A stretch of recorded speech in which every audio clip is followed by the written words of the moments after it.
So Conker started out as a cute platformer. He was a standard Nintendo character. Squeaked, jumped.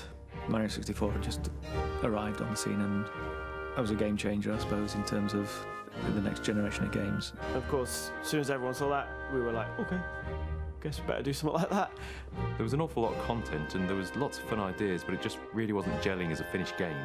And what happened was Banjo came along and they completely torpedoed us. I think Conker, as it was sort of floundering as a concept because it was too similar.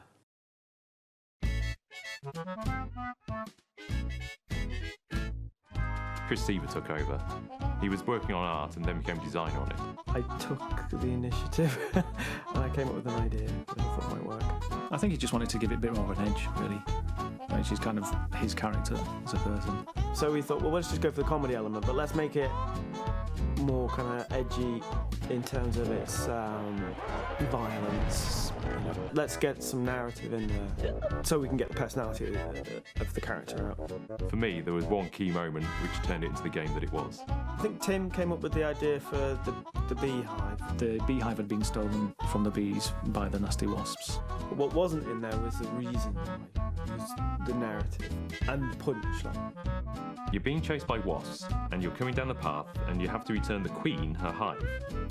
What can we do with that? Oh, I know. We'll make it violent. we'll make it completely over the top.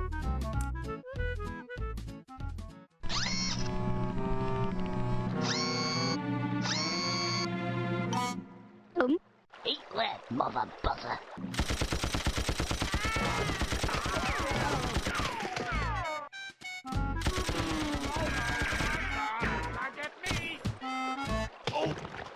That was kind of the light bulb moment, I suppose, for that game. And we showed that to Tim and Chris. And they went, yes, love it, just make more of that. Conker was evolved over its life. And one of the things that came out of when we were designing levels were the movie parodies. I think the first one was the Terminator. And in the bottom it was, each time you hit it, a bit would drop off. And in the cutscene, a bit dropped off his eye, and you can see behind that it was a robot. I thought, oh, we can get some Terminator cues in here. Susie 9mm. I'm right here, sweetie pie. You just tell me where to shoot. And that's really where it came from. It was like, oh, actually, that worked really well. Because it gave us cues for things like music.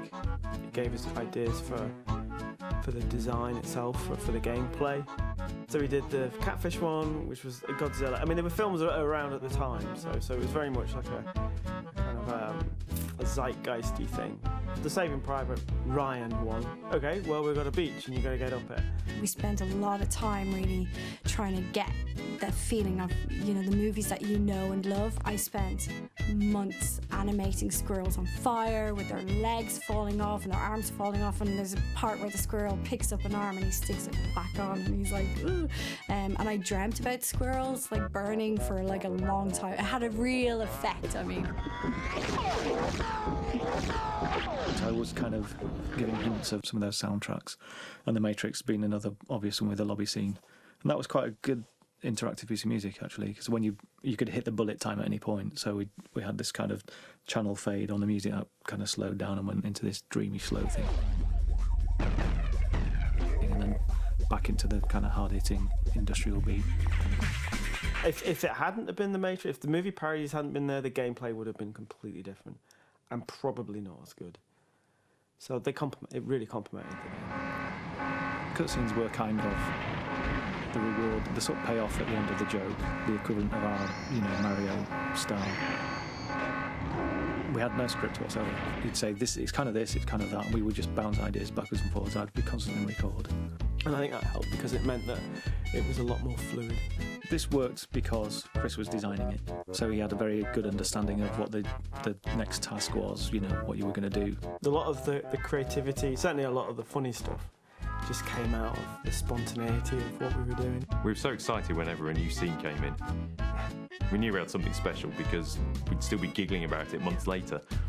Just the way a certain animation was or a way a certain word was said. You're normally sick to death of a game by the time it's finished.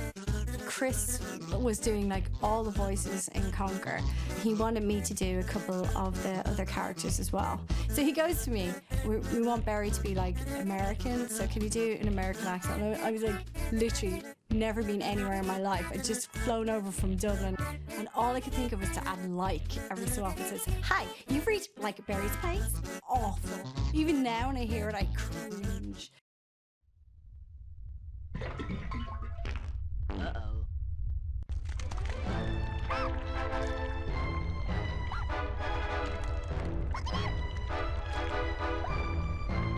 Mighty Poo, he came about, as most things did with Conker, it's just something Chris thought about, what can we do next to kind of repulse people or whatever, or make them laugh.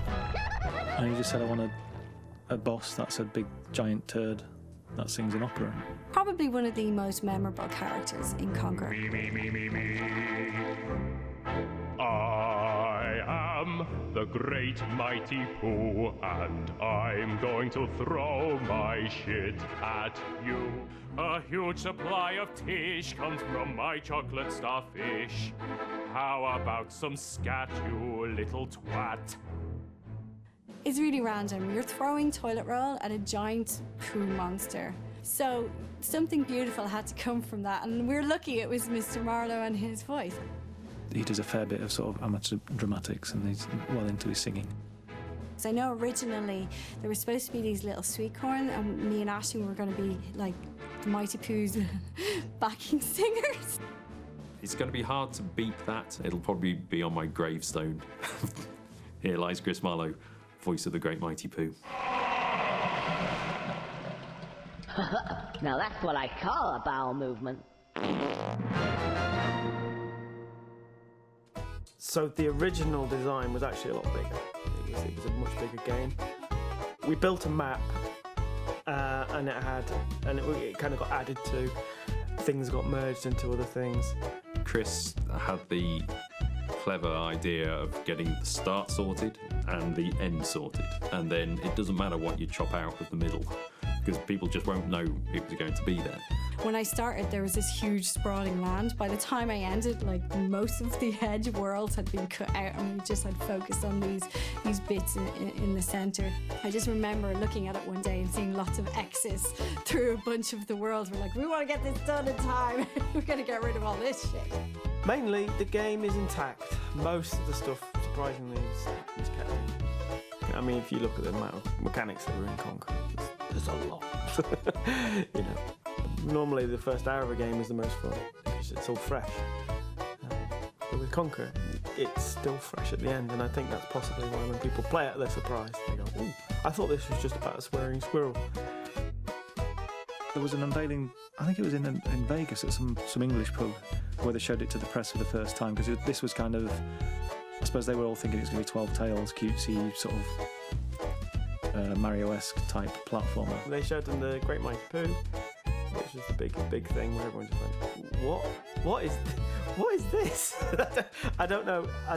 Everyone was laughing and stuff, but I think there was probably as many people with their jaws on the floor going, this is Nintendo.